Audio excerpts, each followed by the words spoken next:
Good morning. Day number 28, Tuesday. Uh, so, for a long time, I was trying to catch this special guest, and finally, I succeeded. So, without any procrastination, welcome in studio Stutisheel. We are working with Stutisheel. It's day number 28.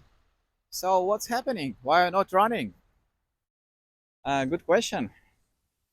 I think there are like physical explanations why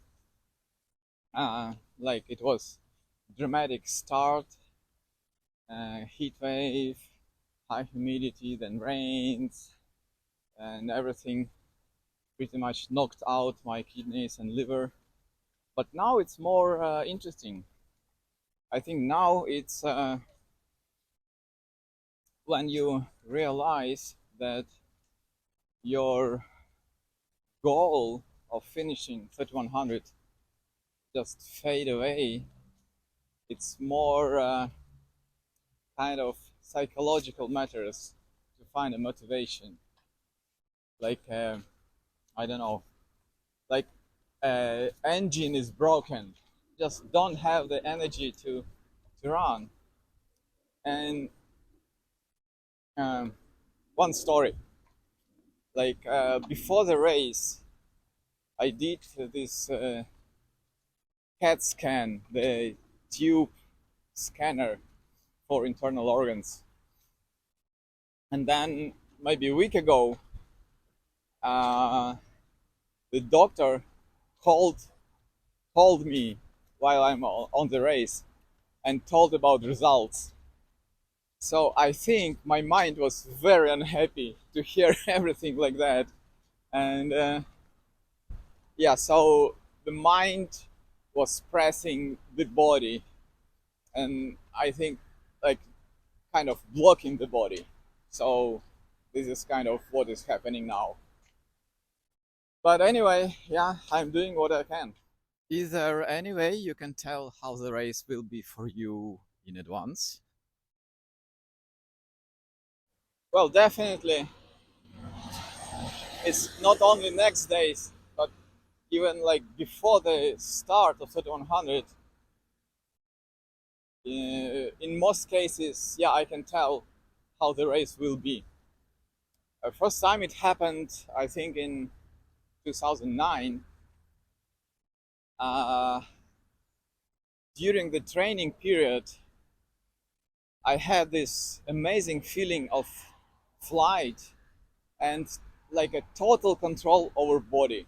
It's amazing. And that was 2009. That was the first year when I did my first personal best, 48 days plus. And last year, this flight also came during the training. This year, it was different. It was kind of, I was expecting this flight, but it came maybe just a few times. So even from this, I could tell that the race would be difficult. But anyway, I started. What race was most dramatic one for you? I think 2010 was the most dramatic. As I said, in 2009, I established my personal best. I was very happy. And 2010, I started even faster.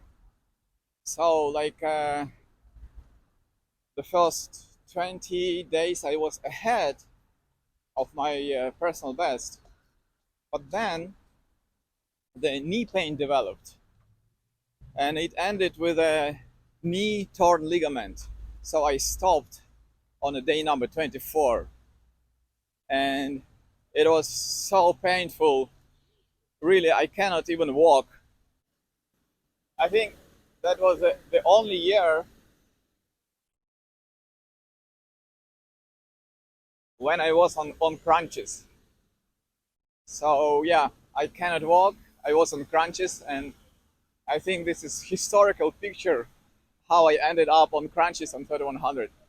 But nevertheless, I recovered, and next year I ran again. What was the brightest race for you?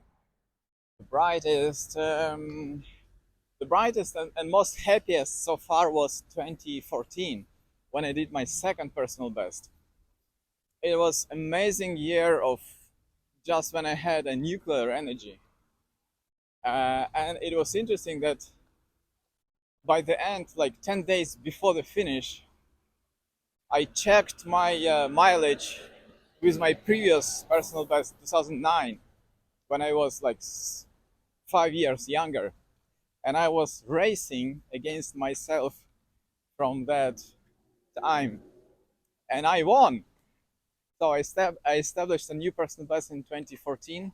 I was very happy to run like last full 10 days. I think 687 miles, something like that. So it was really nuclear power, and I was the happiest person to finish the race. Can you share your plans for the future? Hmm. Yeah, as in joke, if you want God to laugh, tell him your plans. But I will tell a story. At one point in my life, I was looking for a job, so I applied for a big company, Procter and Gamble, and they had a pretty elaborate process of hiring with dozens of interviews, and I made it till the final interview. And at the final interview, it was more like a psychological thing. So they asked me, "What are your plans for the next like 3 years? How you see yourself like in 5 years?" And as a manager, I pretty much understood what they wanted to hear from me, like the career growth, like education, blah blah blah. But then my sincerity came forward, and I said, you know, I'm trying to live at the present, in the moment. I'm trying to do maximum what I can now. Uh, they were displeased. They didn't hire me, but at least I was frank with myself, and I stayed happy. So in my life, plans or visions coming from my meditations, and I have no idea what will happen tomorrow. But unfortunately or fortunately, I don't know how to say, like war in Ukraine, in my country, taught me that uh, you need to live, you must live today, because tomorrow everything can be changed overnight, or it could be no tomorrow at all. So I try, yeah, just to perform my maximum today, and then we will see. And the joke of today: wife is speaking to husband.